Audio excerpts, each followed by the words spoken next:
Bonjour Étienne Chouard. Bonjour. Merci d'avoir accepté notre invitation. Merci à vous. Vous êtes professeur d'économie et de droit à Marseille. Vous vous êtes fait connaître en 2005. À ce moment-là, vous militiez pour le non au référendum sur la Constitution européenne. L'anticonstitution.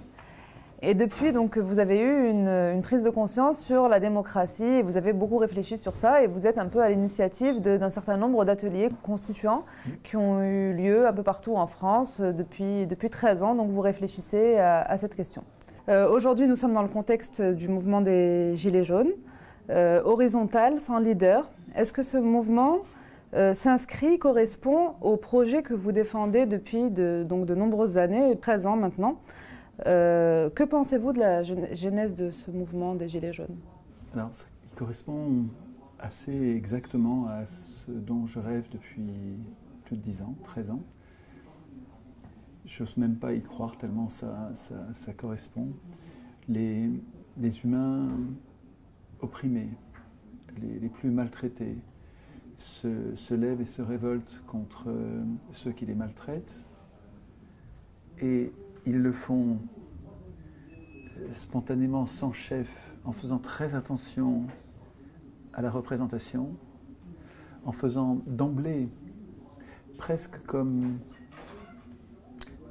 première cause commune, le fait de ne plus être représentés, tellement ils en ont marre d'être mal représentés.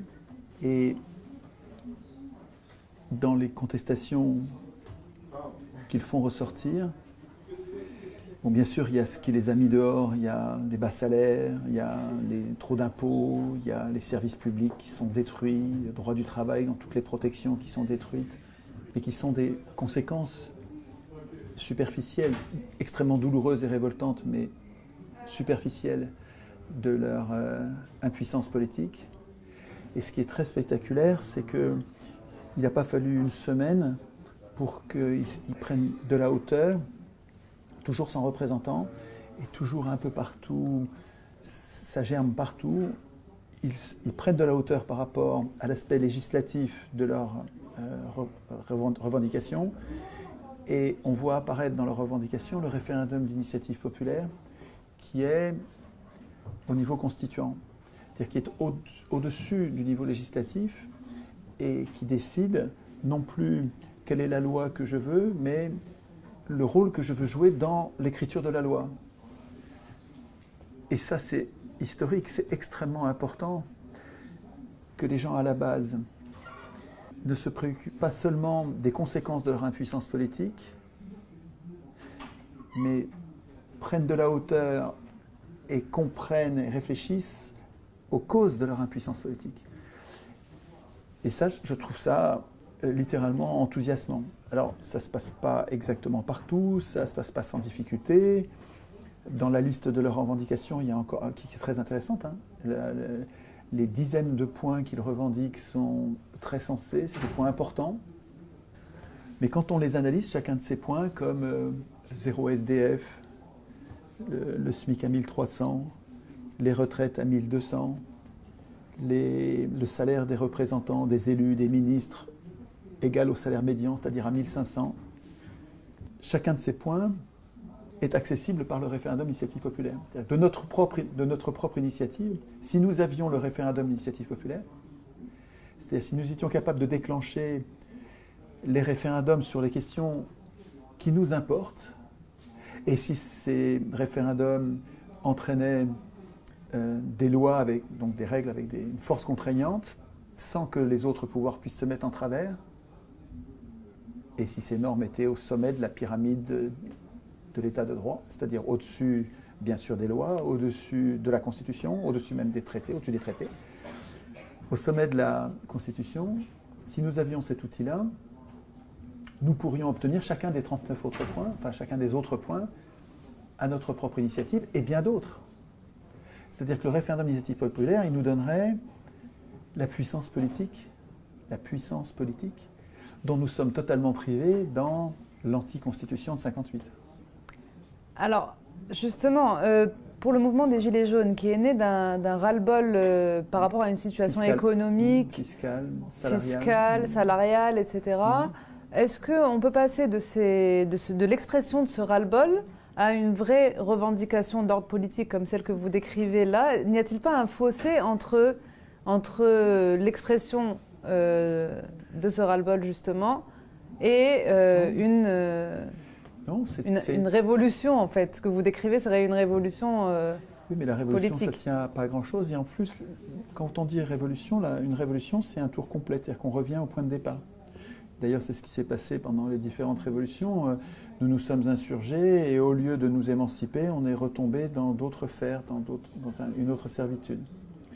Là, il s'agirait plutôt d'une évolution pour sortir d'une servitude et devenir le souverain.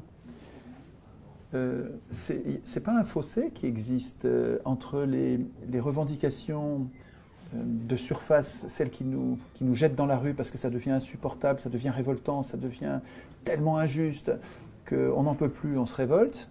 Entre cet état-là et, compte tenu de cette impuissance que j'observe, je voudrais instituer la puissance qui me manque.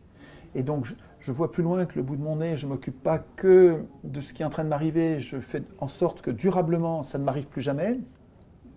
Ce n'est pas un fossé, c'est juste une... Il y a un pas à franchir qui consiste à ne plus être un enfant. Un électeur, c'est fou ça, hein, nous appelons citoyens des électeurs, c'est-à-dire des gens qui, en élisant, abandonnent toute leur souveraineté à un élu, quelqu'un qui est considéré comme un surhomme, quelqu'un qui est supérieur, qui va tout décider à notre place. Et ce faisant, nous sommes infantilisés, nous acceptons d'être infantilisés. Nous sommes des incapables politiques. Nous allons mettre un bulletin dans l'urne pour dire « c'est lui que je préfère » pour tout décider à ma place. Et donc nous sommes des enfants politiques parce que nous sommes des électeurs. Et quand on commence à réfléchir au référendum d'initiative populaire, et ensuite, ça c'est la première marche, mais ensuite on réfléchit au processus constituant, à toutes les autres institutions dont nous avons besoin pour nous émanciper de nos maîtres élus. On réfléchit aux médias, on réfléchit à la banque, à la monnaie, on réfléchit à la justice et au gouvernement, à la police. On se met à réfléchir à toutes nos institutions. On devient un adulte politique. On devient le souverain, le co-souverain, mais souverain. Et il n'y a pas de fossé. Il y a simplement à sortir d'un complexe d'infériorité qui est entretenu par l'école. L'école républicaine, moi je suis prof, hein, donc je sais bien que, et ce n'est pas volontaire, nous autres profs, on n'entretient pas ça volontairement, on n'entretient pas les enfants dans une situation infantile, exprès, volontairement, ce n'est pas un complot. C'est parce que nous avons été formés nous-mêmes comme ça que nous pensons que la démocratie c'est l'élection c'est la démocratie, ce qui est une erreur profonde. L'élection est antidémocratique. L'élection, ça n'est pas le vote. Il ne faut pas confondre élire et voter. Élire, c'est renoncer à voter. Quand j'élis un candidat, je dis c'est toi qui vas voter toutes les lois à ma place. Donc je ne voterai pas. Quand j'élis, je renonce à voter. Il faut qu'on fasse attention à ne pas confondre ces deux mots. Parce que le gouvernement représentatif fonde tout le système de domination parlementaire sur l'élection. Et nous, si nous voulons nous émanciper de ces maîtres, puisque les élus sont élus par les riches, on pourra en reparler tout à l'heure, si on veut s'en émanciper, il faut qu'on devienne des citoyens. Et la citoyenneté, la démocratie, va reposer sur le vote et pas sur l'élection. Nous voudrions voter nous-mêmes nos lois, commune par commune, département par département, région par région, au niveau national. Nous voudrions participer à l'élaboration du droit auquel nous voulons obéir, auquel nous consentons à obéir, comme des adultes. C'est vrai qu'au début, il y a une espèce de complexe d'infériorité. On se dit, mais je n'y connais rien, je ne sais même pas ce que c'est. Je ne l'ai jamais lu, la Constitution. Alors je leur dis, mais regardez, achetez-la, la Constitution. Ça vaut 4 €. Faites l'investissement, vous allez voir. Ça s'appelle Constitution de la République française. Ça n'est pas une constitution, c'est une anti-constitution. En fait, c'est une constitution, ça devrait être une protection. On devrait être protégé contre nos représentants, contre les abus de pouvoir de nos représentants avec ce texte. Et en fait, ce texte est une prison. Ce texte nous interdit de faire quoi que ce soit contre nos représentants. Nos représentants font exactement ce qu'ils veulent, nous ne pouvons rien.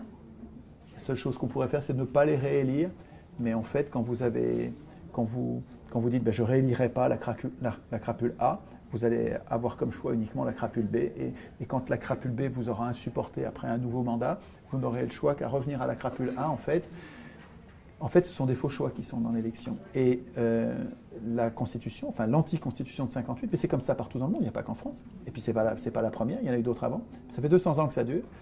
Ça fait 200 ans que les élus ont pris le contrôle du processus constituant et ne veulent pas le lâcher. Et nous leur laissons. Il faut dire aussi qu'ils le font parce que nous les laissons faire. Comme nous ne sommes pas entraînés à écrire la Constitution, on complexe, on a peur de mal écrire, on a peur de faire des bêtises, et donc on les laisse, on accepte d'élire l'Assemblée constituante. Et alors ce qui est très intéressant dans les mouvements des Gilets jaunes, c'est que comme ils partent d'un ras-le-bol de la trahison, ils partent d'une exaspération des mensonges des politiciens et de cette injustice crasse qui consiste à tout donner aux riches et tout retirer aux pauvres. Et ça prend un rythme ces dernières années qui devient humiliant. Exaspérés de cette manière, les Gilets jaunes partent avec un a priori absolument hostile à la représentation. Et ça, c'est excellent pour démarrer un processus constituant. Ce qui se passe dans les Gilets jaunes, là, sur chaque péage, et ça pourrait être dans chaque commune, ce qui se passe, c'est les premiers pas du processus constituant qui concernent forcément, il faut commencer par ça, la représentation. Donc, comment on les désigne, comment on les contrôle, alors, quel mandat on leur donne. Est-ce qu'ils vont décider à notre place ou est-ce qu'ils vont préparer nos décisions, mais pour les prendre, il faudra qu'ils reviennent nous voir, nous présenter le choix et nous allons voter. Et comment on les contrôle? Comment on peut faire pour surveiller que quand ils négocient, ils ne sont pas en train de nous trahir? Est-ce que, maintenant qu'on a tout le monde a son téléphone et qu'il peut y avoir des lives sur Facebook, est-ce qu'on demande à nos représentants, pas peut-être pour toutes les négociations, mais quand il y a une négociation particulièrement importante où on sent qu'il y a un risque qu'on se fasse tromper, est-ce qu'on demande à nos représentants de filmer la négociation? Et nous, on les regarde en train de négocier, comme ça on sait s'ils nous représentent bien. C'est inédit dans l'histoire des hommes de pouvoir surveiller les représentants en même temps qu'ils sont en train de nous représenter. Et puis comment on les punit, comment on les révoque quand on trouve qu'il est en train de nous trahir, comment on fait pour les dire « Non, non, reviens par ici, on n'avait pas dit que tu dirais ça, on va en mettre un autre à la place ». Et tant qu'ils n'ont pas de représentants, ils sont insaisissables, donc ils sont invulnérables. En plus, ils sont extrêmement déterminés quand vous allez voir sur les ronds-points et sur les péages, mais vous n'allez pas leur en faire accroire, hein. Ils vont pas lâcher, ils tiendront Noël, ils sont là la nuit, ils sont là quand il pleut, ils sont incroyablement déterminés et ils ne veulent pas de représentants. En tout cas, ils ne veulent pas envoyer quelqu'un qui va décider à leur place. Je sais que vous êtes très méfiant quant à l'idée ou à l'image du leader. Ouais. C'est quelque chose dont vous vous méfiez parce que vous dites que le pouvoir, forcément, on en abuse, le pouvoir corrompt et donc au bout d'un moment, ça va mal finir. Oui. Et est-ce que la figure du leader est forcément mauvaise? Je vois bien qu'il y a des leaders qui sont meilleurs que d'autres et que tous les leaders ne sont pas équivalents. À mon avis, on peut avoir un représentant, on peut avoir même un leader si on a écrit nous-mêmes les règles qui nous permettront de le surveiller et de nous débarrasser de lui si nous estimons qu'il nous trahit. L'aporie, la difficulté apparemment insurmontable, c'est que quand nous sommes un petit nombre, nous n'avons pas besoin de représentants. On peut voter nous-mêmes nos lois en face à face directement, comme à Athènes. Mais quand on est des millions, on va avoir besoin de représentants. Mais l'histoire nous montre des trahisons quasiment permanentes, quasiment systématiques. Nous sommes trahis par nos représentants. Donc, on a besoin de représentants, mais on sait que mécaniquement, c'est par là qu'on va être trahi. Et comment est-ce qu'on peut avoir ces représentants sans être trahi, ou en ayant une moindre chance d'être trahi? Il me semble que c'est avec des citoyens constituants. Pas avec une constitution. La constitution ne suffit pas à nous protéger.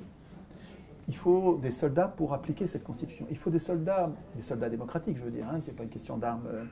Il faut des citoyens vigilants qui soient capables penser la représentation avant qu'elle n'ait lieu, et ensuite, pendant la représentation, qu'ils soient capables de vérifier, d'être vigilants sur la façon dont ils sont représentés.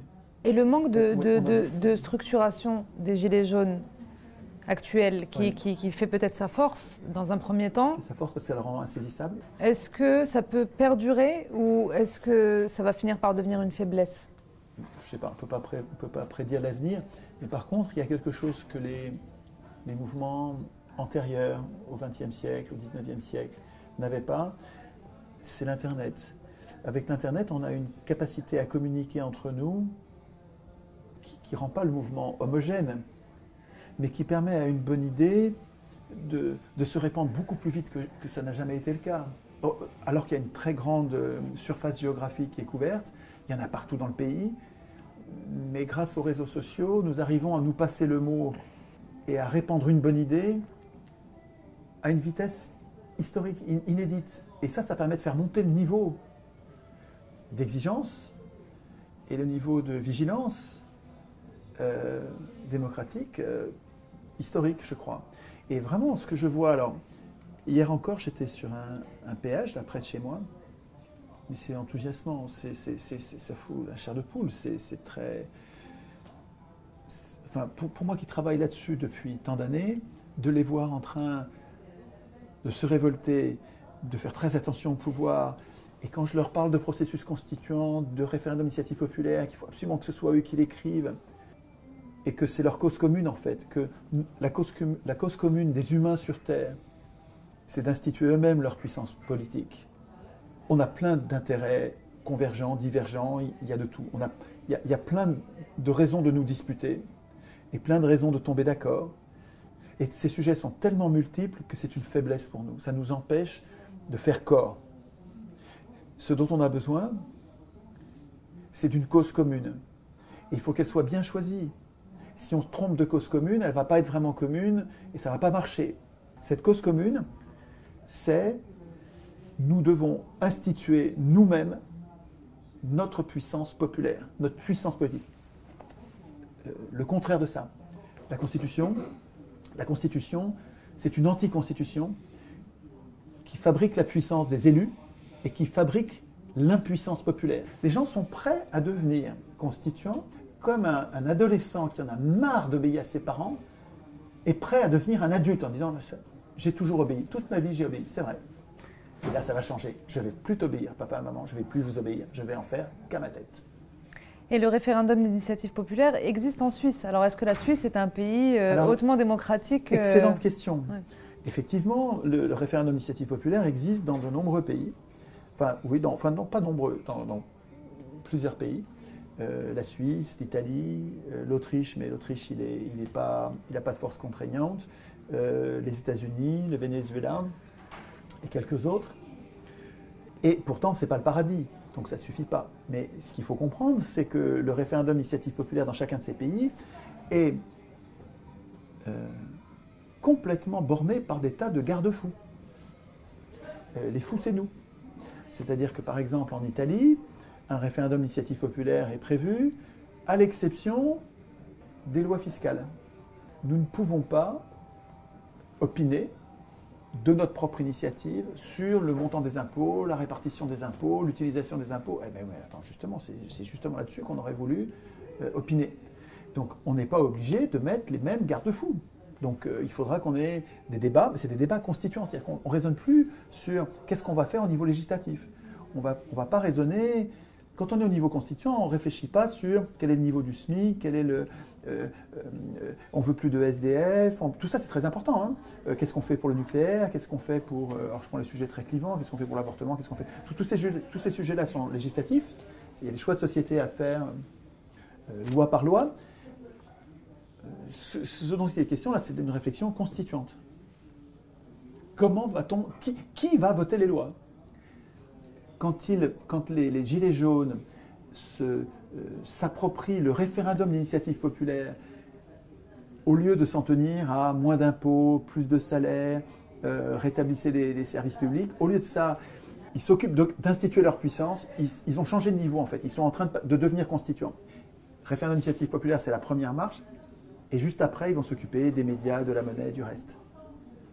Et à mon avis, ce qu'ils devraient faire, c'est, pour obtenir quelque chose, là, ils sont trop dispersés, 40 ou 60, je crois qu'il y en a une quarantaine de revendications qui sont toutes très intéressantes, mais qui sont des revendications législatives. Il y en a une au milieu qui est le référendum d'initiative populaire. Elle est constituante. Les autres sont législatives. Au lieu de ça, puisque toutes ces revendications, ils les obtiendraient eux-mêmes avec le référendum d'initiative populaire. Et qu'ils en obtiendraient même encore plus, puisqu'après, une fois que tu as le référendum d'initiative populaire, en toute matière et avec une force obligatoire, ben, ça continue. Même ce qu'on n'a pas écrit dans la liste, on peut l'obtenir référendum par référendum.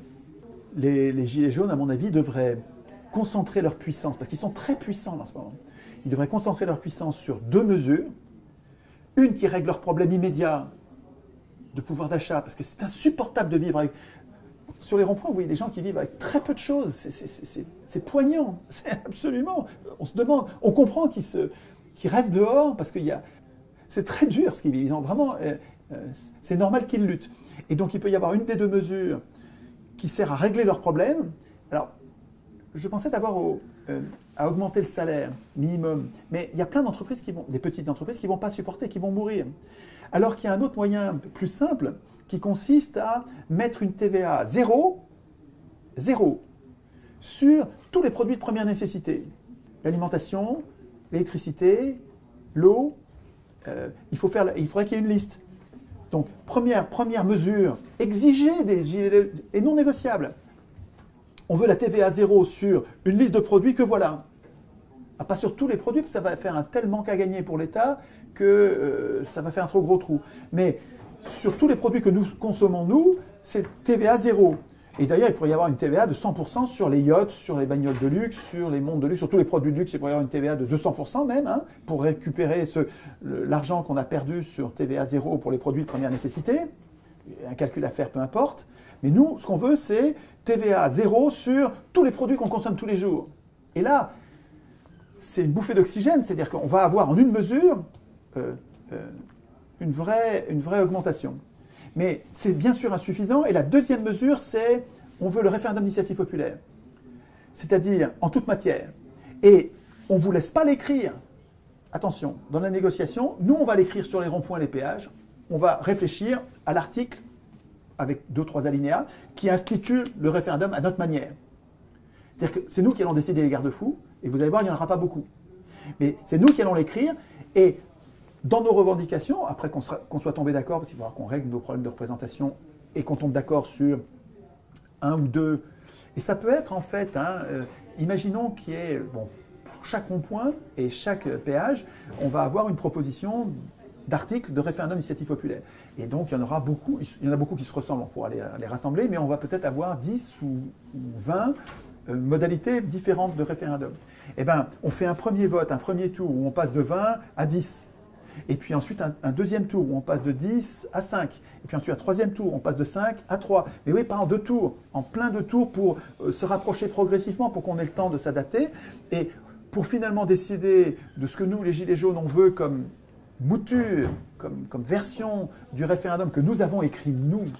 On n'a pas laissé les élus écrire, c'est nous qui avons écrit. Nous sommes constituants. Un électeur est constitué, un citoyen est constituant.